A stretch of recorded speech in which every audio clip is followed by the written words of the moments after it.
What's happening, everybody? On today's show, a couple of Georgia players going pro, a big transfer portal pickup for Auburn, and LSU defensive back Greg Brooks is going to join us to talk about his decision to come back for another school year. Locked on SEC starts right now. Are Locked On SEC, your daily podcast on the Southeastern Conference. Part of the Locked On Podcast Network, your team every day.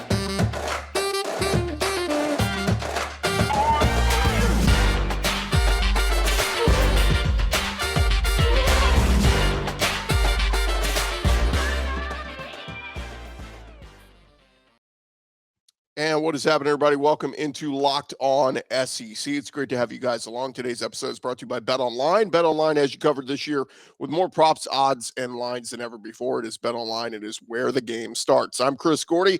Thanks for making Locked On SEC your first listen every day. Remember, Locked On SEC is free and available on all platforms, including YouTube and at LockedOnSEC.com. Let's jump into it. Let's go around the conference. Boots out to the right. Takes the handoff. What a catch! Around the conference. And we start with a couple of Georgia guys heading off to the NFL draft, and one of them, a big name, big tight end Darnell Washington, officially announcing on Twitter Thursday afternoon he's heading off to the NFL draft. He tweeted out, "I would like to start off by thanking God for blessing me with the opportunity to do what I love. To my family, thank you for supporting me, and thank you to all the Georgia fans." He is heading to the NFL draft. Said, "Dog Nation, thank you for the consistent support. My time in Athens has come to an end as I work to pursue my dreams of playing the NFL. Big O out." So Darnell Washington, obviously playing behind Brock Bowers there, but was very productive for being a number 2 tight end as Georgia utilized both guys big time throughout the season. So Darnell Washington off to the pros, and we'll see who that next man up will be behind Brock Bowers. Of course, Bowers has another year still to play at Georgia. Another Georgia Bulldog heading pro, Keely Ringo, is going pro after winning 2 national championships with the Bulldogs.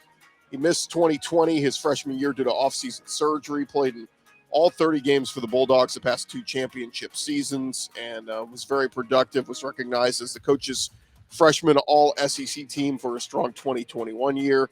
And this year he was recognized as an AP and coaches all-SEC second-team selection. He matched his career high of 7 tackles in the win over Tennessee. He had a career-high 3 pass breakups in Georgia's win over Georgia Tech. And departs Athens with a very productive defensive output, 4 interceptions, 19 passes defended. So both those guys heading off to the NFL. Wish them the best of luck.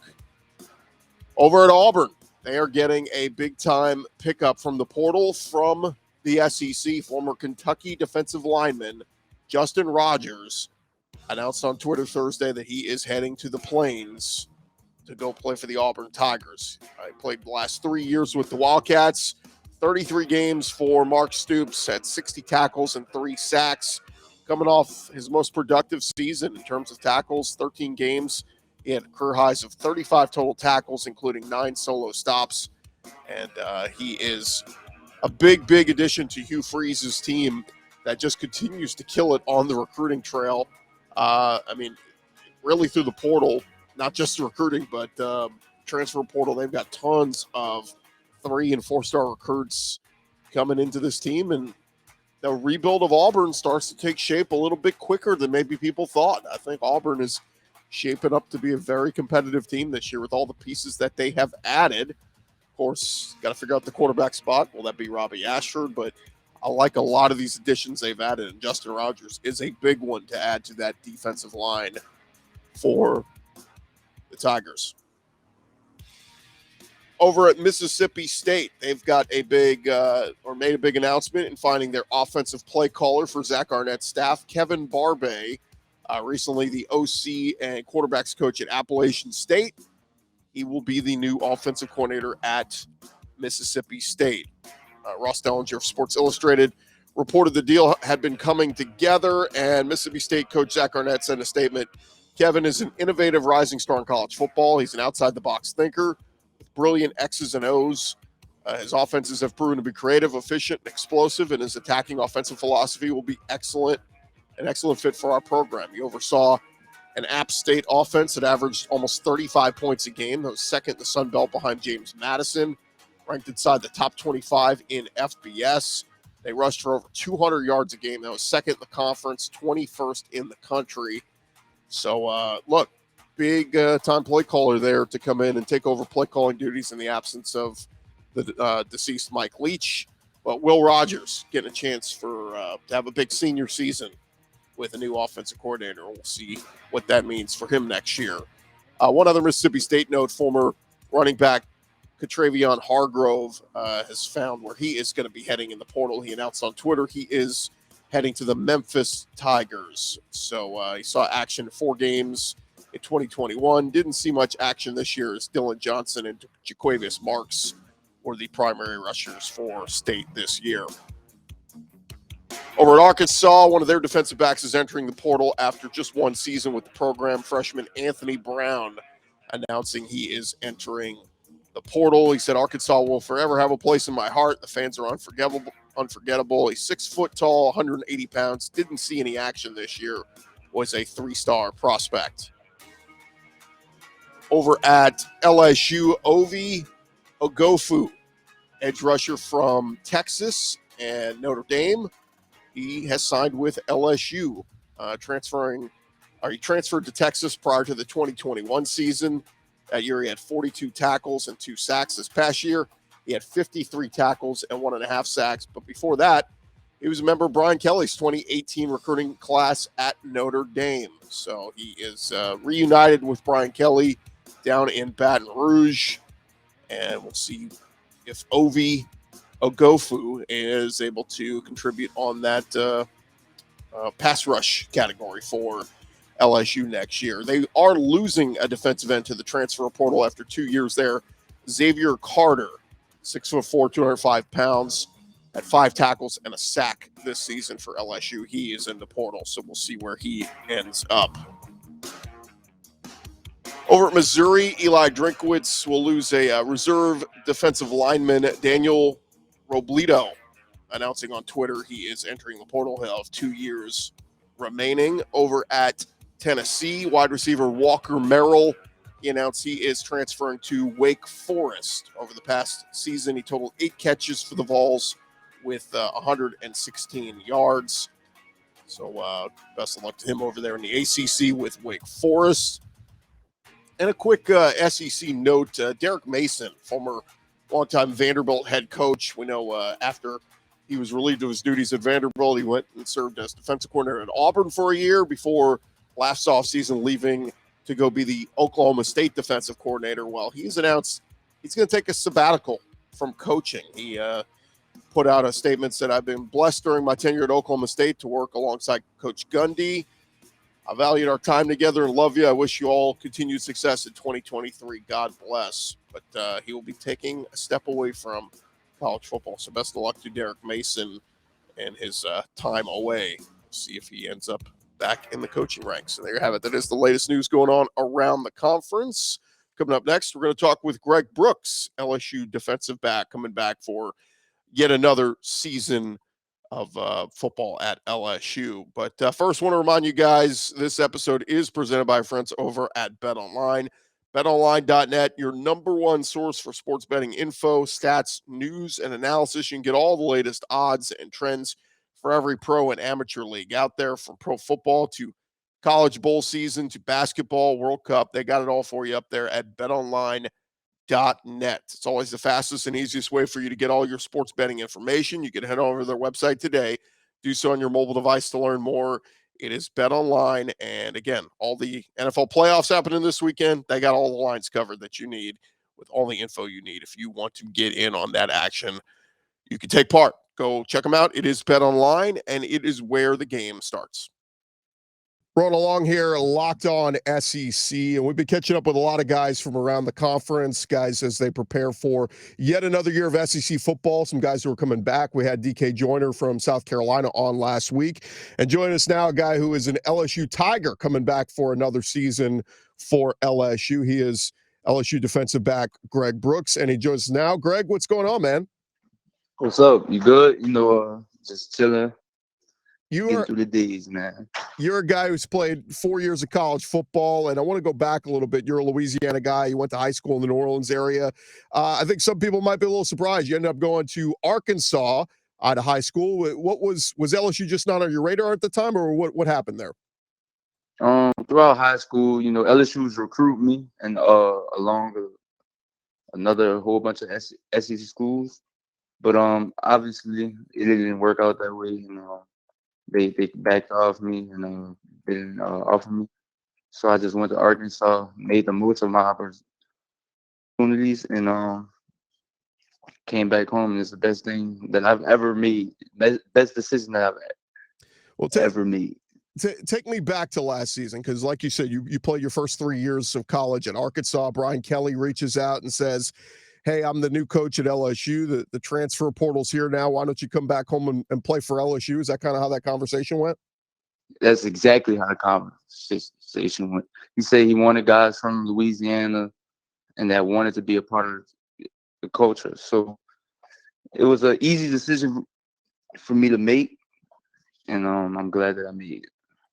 It's interesting. You come to play for Brian Kelly, and it's so funny. A lot of people have said he's a guy who's, he can be very serious at times, but he's also kind of got a light side too, right? Like he can chop it up and joke it up with you guys too, right? Yeah, he's his sense of humor has grown a lot since last January. It was kind of awkward at first, but now it's cool. It's cool. I enjoy being around him, and he's a good person to play for. How easy was the adjustment for you coming over and playing in this Matt House defense? And I got to think it had to help bringing a teammate with you and Joe Fouché coming over from Arkansas with you and joining in that secondary, right? Most definitely. Coach House makes the defense. He fits players into the right position and what they're good at, and always puts them in the right place. You know what I'm saying? I always thank him for that. At my old school, I was using a kind of different way, and I appreciate Coach House every day for how he uses me. How much did you play, like specific wise? I mean, I know you're a safety, but did you play a little nickel back, dime back? Was it mostly just safety? Like, what percentage did you kind of move around and play different spots throughout the year? So the first game I started at nickel. Then they moved me to safety for like 3 games. And then we'll go into our dime package. I'll play the dime. And then after like Tennessee, he just started moving me all over the place, from nickel to safety to corner, anywhere in the secondary. And it seemed to be very productive for you. I think you were 4th on the team in tackles this year. Pretty good for a guy in the secondary. Did you have a favorite moment from the season? I mean, I assume probably beating Alabama, but what was your favorite moment from the year? It was definitely beating Alabama. That's probably the best feeling ever. That not many people can say that they do in this era. You know what I'm saying? But besides that, it would probably have to be the play against Auburn when I ripped the ball out of the opponent's hand, and that was just a good feeling for me. It helped us seal the win. Yeah, I was going to say that Auburn game was kind of an underrated win because that was a team, they were keeping it close with you guys, and they hadn't fired Brian Harsin yet, and they were still kind of, hopeful that they could get things going this year. But you come up with that late interception in the game, and turned out to be a big one. And that's one of those wins when you look back on the season, you think of all the big wins, but that's one of those kind of under the radar wins. That was, an early road game, that tough, hostile environment. That was one that y'all kind of needed if this season was going to go as special as it did, right? Most definitely, what I'm saying? It's an SEC game, and they have a whole bunch of SEC caliber players on their team. A bunch of 4 and 5 stuff. And no SEC game is an easy game. So we definitely needed that, and I'm glad we gained a lot of confidence and momentum from that. So it helped us with the rest of the season. The Tennessee game, it was one that kind of got away from you guys, and there were some mistakes and some turnovers and all that. But at the end of the day, I look back and saw, you had 10 tackles in that game. You had a forced fumble. I know the results of the game didn't go your way, but when you have a game like that, you got to kind of feel like, hey, I left it all out there, right? Most definitely. I try to do that every game. But ultimately it just comes down getting the win for the team. Not one of those guys that say I did my part. If one of us goes down, all of us go down. Take me back to the trip to Fayetteville. I know that had to be kind of weird going into the visiting locker room for a change and playing a game there in Arkansas, right? Yeah, it was fun. Actually I was in that visiting locker room a lot my freshman year because they were renovating the locker room. So kind of used to it, but it was definitely fun to go back and compete against my old teammates. More with Greg Brooks in just a second, but I want to remind you guys this episode is brought to you by our friends over at Built Bar. If you're looking for a delicious treat, but you don't want all the fat and calories, you got to go try a Built Bar. Of course, we just got through the holiday season. A lot of you are setting goals to eat healthier this year. And if you're looking for something, if you're going to the gym and you need a good treat to pack some protein in there for you, you got to try Built. It is healthy and actually tasty. They're so delicious. You will not think that they're actually good for you. Perfect for your New Year's resolution. They're all covered in 100% real chocolate. That's right, real chocolate on Built Bars. And they come in unbelievable tasty flavors like the churro, the peanut butter brownie, and the coconut almond. You can go check them out at built.com, but you don't have to wait around to order them from built.com. You can also go check them out at your local Walmart or Sam's Club. That's right. Head over to your nearest Walmart today, walk to the pharmacy section, and grab yourself a box of Built Bars. You can pick up a four-bar box of cookies and cream, double chocolate, or coconut puffs. Or if you're close to Sam's Club, run in and grab a 13-bar box with a lot of their hit flavors, including the brownie batter and churro. It is built.com for the website, and it is Built Bar. And definitely want to load up on them today and get started on your New Year's resolutions. Built.com. Continue our conversation with Greg Brooks, LSU defensive back here on Locked On SEC. And Greg, it's so interesting, just kind of looking back on this year, looking back on some of the wins. You guys win the SEC West. You go on to play Georgia in the SEC championship game, and we just saw what they did, demolishing TCU in the national championship game. But how difficult were those guys? And, man, like some of those weapons, those big tight ends, I got to think it's hard to cover a Brock Bowers and a Darnell Washington, right? Most definitely. Those guys are physical, and I give all props to them. They were ready for the game and stuff like that. But we learned what we need to fix, and it's definitely going to help us next year. So the other night they're playing for a national championship. Are you rooting for Georgia? Is there some solace in, hey, we lost to those guys, so we gave them our best shot and they win the national championship? Or is it kind of, nah, we're not rooting for them? All I'm gonna say is we're rooting for the SEC. I'm not gonna say we're rooting for a specific team, but we're rooting for the SEC. I like it. And hey, look, the last few years, 4 straight years, the SEC's won it. It was LSU in 19, Bama in 20, Georgia the past 2 years. So cyclical. Maybe it's coming back around. Maybe it's LSU's turn this coming year. We'll see. Most definitely. A lot of guys opt out of playing in bowl games. You played in the Citrus Bowl against Purdue. You had an interception late in that one. It looked like you guys were just having a lot of fun out there, right? Most definitely. All week we were talking about just having fun and letting loose. Starting the year off right, because we're gonna be back in that same stadium first game next year. So we definitely went out there and had fun. Yeah, it's interesting. Yeah, you guys do go right back there to Orlando, the same stadium, to play Florida State again, and you get your quarterback back, they get their quarterback back, and you guys lost on a missed extra point in week 1, and we'll see. It'll be a fun one, a rematch of both teams again. But back to the Cheez-It Bowl a little bit. I know after your interception, you ran over to the big guy dressed like a Cheez-It, and you guys celebrated. And I think there was a bet out there. Y'all celebrated. Was that premeditated? Did you plan that out, or was that just kind of spur of the moment? So before the game, I saw that they were set up. So pre-game warm-ups, I'm like, I'll make a play. I'm gonna go jump on the bed. and it just so happened we did it. And then one of your coaches came over, was yelling at you guys, right? Hey, get up. Oh yeah, man. We got an earful for that. But if you get a chance to celebrate with a giant person in a Cheez-It costume, you got to do it, though, right? Thanks, most definitely. We'll take the 15 yards. Well, let's get into it, Greg. Your decision to come back for one more season. Obviously, you guys get draft grades, towards the end of the season. You kind of have an idea of where you're going to go, and you got to kind of weigh those options of going pro, coming back. Obviously, you took advantage of some NIL deals, so that kind of helps too, where it's not just a financial decision. But I guess you want to come back and prove your draft stock and have a great year and try to win a championship at LSU, right? Most definitely. That was the national championship, probably like the biggest pinnacle for me right now, because I feel like we're going to be good contenders for it. But besides that, obviously improving draft grade, but besides that, it's really nothing else.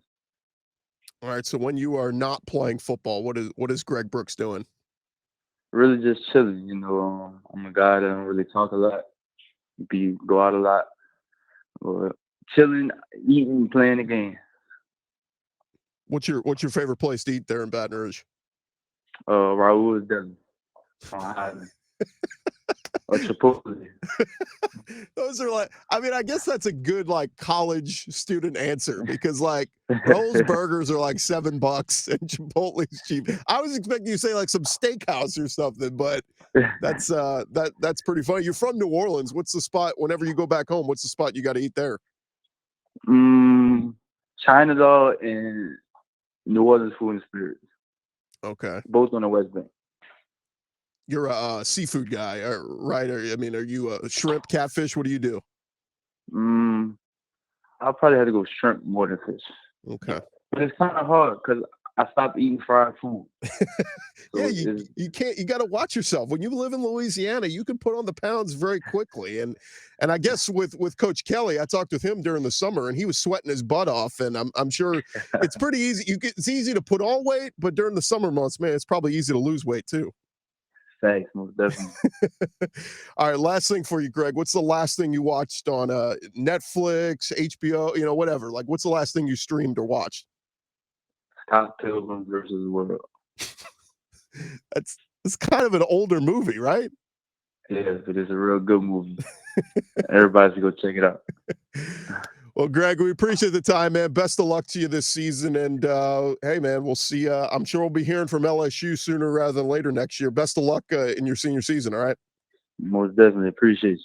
All right, that's Greg Brooks there of the LSU football team, and he'll be going back for another year there, and he'll be one of those savvy vets leading the LSU Tigers and hoping that they can win themselves a national championship. And, his leadership, I think, was a big part of what made LSU so great this year, and how they were able to, win the SEC West in year one of Brian Kelly. That's going to do it for this edition of Locked On SEC. Thanks for making us your first listen every day. Now you can make your second listen. Check out the Locked On College Basketball podcast as they're breaking down all the action. We're into conference play now. They're giving you the broad spectrum picture and look on all the big teams playing week in and week out. And, of course, some SEC teams there in the mix. Go check them out wherever you find your podcasts, on the Odyssey app, Locked On College Basketball. I'm Chris Gordy. This has been Locked On SEC. We will be back on Monday. You guys have a fantastic weekend. We'll talk to you then.